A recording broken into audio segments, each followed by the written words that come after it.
Trump didakwa yang merupakan peristiwa pertama kali di negara demokrasi Amerika. Belum pernah ada sebelumnya mantan presiden Amerika didakwa dengan tuduhan pidana kriminal. Peristiwa pertama di negeri demokrasi tertua di dunia. Peristiwa pertama kriminalisasi lawan politik secara terang-terangan. Yang jadi pertanyaan, apakah Trump akan dipenjara? Akankah Trump masih bisa ikut pemilihan presiden Amerika di tahun 2024 nanti? Apakah dakwaan kepada Trump murni kriminal atau pemerintah Partai Demokrat incumbent Amerika yang banyak pemahaman kiri tersebut atau yang disebut juga left-wing Demokrat yang cenderung pragmatis ingin berkuasa terus dengan mengikuti langkah Rusia, Tiongkok, dan Turki, pengusaha utamanya, ingin berkuasa terus dengan strategi apapun termasuk mempidanakan lawan politik. Bayangkan, negara demokrasi tertua melakukan hal itu. Incumbent ingin berkuasa, lawan politik terberatnya dipidanakan. Xi Jinping lakukan itu sejak awal dirinya berkuasa di tahun 2013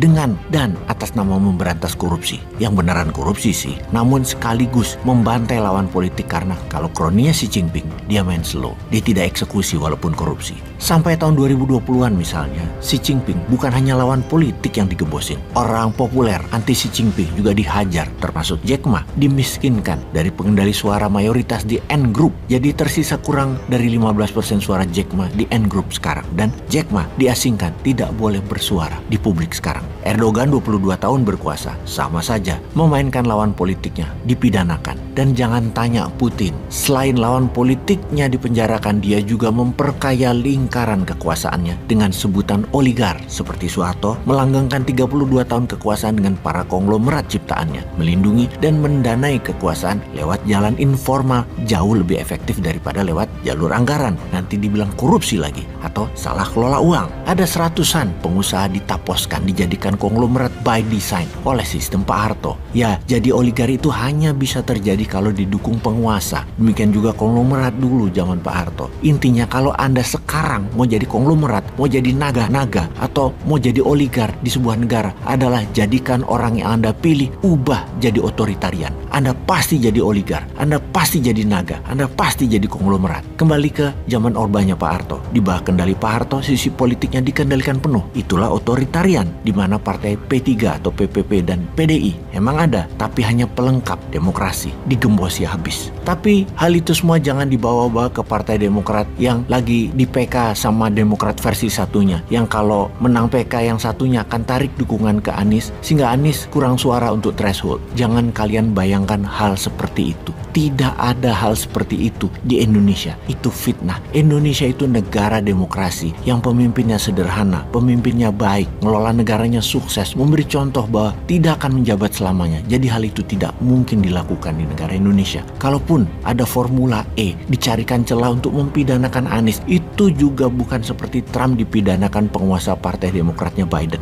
Beda, tidak sama. Di Indonesia tidak ada motif politik. Politikusnya menjunjung demokrasi, pejabatnya fair play. Salah, ya bilang salah. Benar, ya dijunjung. Jadi kita jelaskan berkali-kali ya, Indonesia demokrasinya terbaik, teradil. Tidak ada yang namanya pejabat mau membangun dinasti keluarga selamanya berkuasa, merubah undang-undang agar bisa selamanya berkuasa juga seperti Putin atau Xi Jinping, menjadi pemimpin otoriter berjamaah, rezim otoriter pinjam tangan salah satu pejabat seakan diberi kuasa penuh. Tidak ada seperti itu. Itu hoax. Indonesia tidak mengenal dan tidak mungkin ada hal seperti itu. Indonesia negara hukum yang adil, politikusnya amanah mewakili suara rakyat, bukan suara ketum partai, di bawah pemimpin yang sederhana, yang cinta rakyat, yang tidak ingin menjabat 3 kali atau bahkan sampai selamanya menjabat. Tidak ada. Tapi entah kalau di Wakanda, Indonesia mah nggak ada, bersih, suci. Kita ke Trump. Apa yang didakwa ke Trump? Dakwaan adanya tuduhan uang tutup mulut yang katanya diberikan oleh lawyernya Trump kepada bintang porno Stormy Daniels sejumlah $130.000 yang katanya pernah jadi pacar Trump di tahun 2016,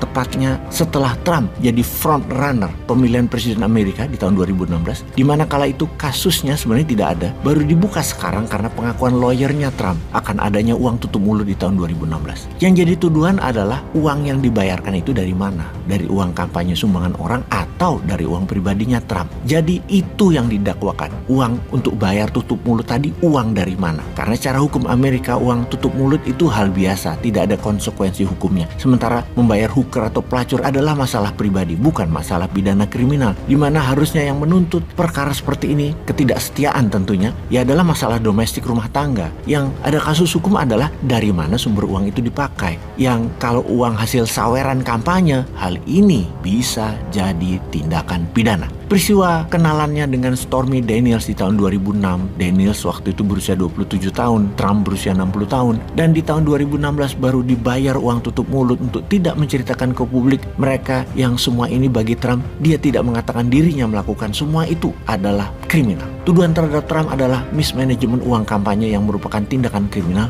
jika terbukti dan bisa menjadi penghalang langkah berikut Trump jadi presiden Amerika kembali. Setidaknya citra Trump hancur. Namun Amerika adalah negara yang aneh. Perselingkuhan bukan hal yang akan membuat Anda tidak terpilih di Amerika. Malahan Anda dibilang macho man, he man, real man. Gitu dah Amerika. Namun Trump di penjara adalah langkah yang harus diambil oleh incumbent Amerika, oleh left wing Demokrat, yang mana dunia terbelah dalam melihat kasus dakwaan Trump. Di Amerika, suara yang mengatakan dakwaan ini adalah politik di belakangnya, atau bahasa politiknya witch hunt, yaitu menarget seseorang, dikatakan dia penyihir agar dibakar seperti di zaman medieval abad pertengahan di Eropa. Trump ditarget, didakwa jadi witch, dukun penyihir. Ternyata lebih dari 52% responden mengatakan kasus dakwaan ke Trump adalah murni kriminalisasi, menarget karir politik Trump agar hancur. Apakah benar akan berimpak kepada pencalonan Trump di tahun 2024, di mana saat ini Trump adalah frontliner Partai Republik untuk kembali untuk jadi calon presiden 2024? Kita belum tahu, namun secara fakta belum pernah penyelidikan akan dana kampanye di Amerika terbukti atau dinyatakan salah kelola keuangan dana kampanye. Sama seperti alur dana 349